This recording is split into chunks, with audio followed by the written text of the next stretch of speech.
Cette oppression dans la poitrine, dès le matin. On la connaît, n'est-ce pas?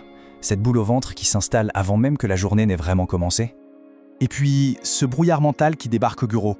Soudain, la moindre décision devient une montagne. La moindre tâche, insurmontable. Si ça résonne, alors on est au bon endroit. Parce qu'on va voir exactement comment en sortir. On va donc décortiquer ensemble le mécanisme du stress chronique et surtout explorer la solution scientifique pour reprendre les rênes. C'est une approche expliquée par le Centre du bien-être. Alors, premier point, et c'est vraiment la base de tout. Cette impression d'être piégé, de tourner en rond avec cette anxiété, ce n'est pas juste dans la tête.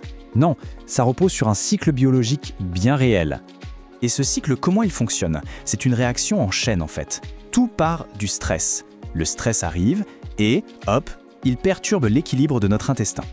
Ensuite, cet intestin chamboulé va directement impacter la qualité du sommeil. Et bien sûr, un mauvais sommeil, ça amplifie le stress du lendemain. Et voilà, la boucle est bouclée. On est littéralement coincé. Alors, qui est le chef d'orchestre derrière tout ça? On l'appelle l'axe intestin-cerveau. Il faut vraiment l'imaginer comme une autoroute à très haut débit entre les deux. C'est lui qui pilote en coulisses notre humeur, notre énergie et notre niveau de stress.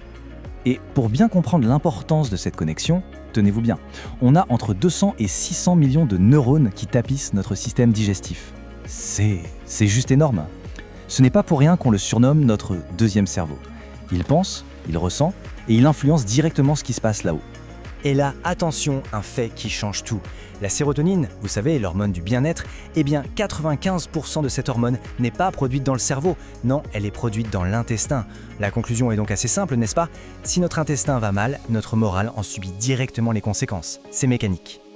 Bon, on a compris le problème. Maintenant, la bonne nouvelle. Comment on renverse sa vapeur? Parce que oui, si l'intestin peut être la source du problème, il est aussi et surtout notre plus grand allié pour retrouver le calme. Le lien physique principal, le grand câble de cette connexion, c'est le fameux nerf vague.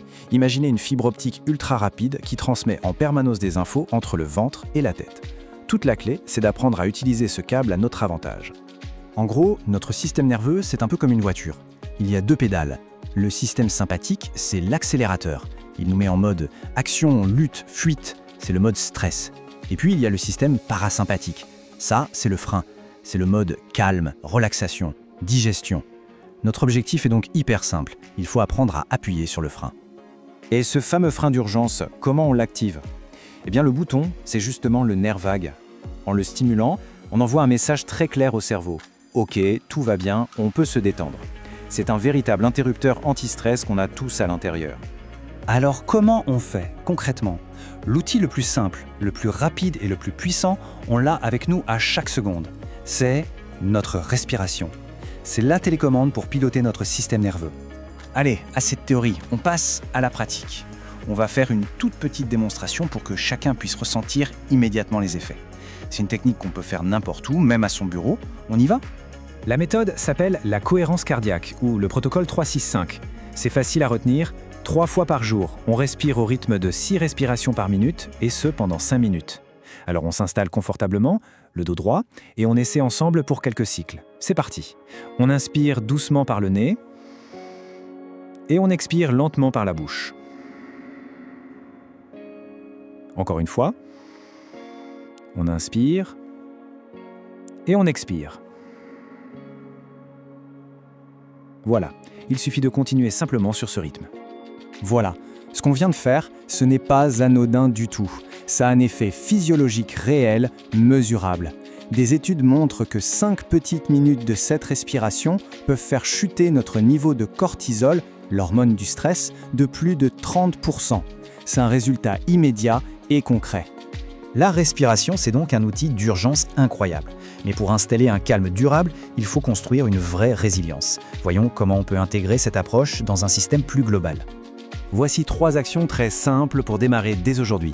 D'abord, consacrer 10 minutes à cette respiration chaque matin pour bien programmer son système nerveux pour la journée. Ensuite, finir de dîner au moins 3 heures avant de se coucher. Ça, c'est pour soutenir l'intestin et le sommeil.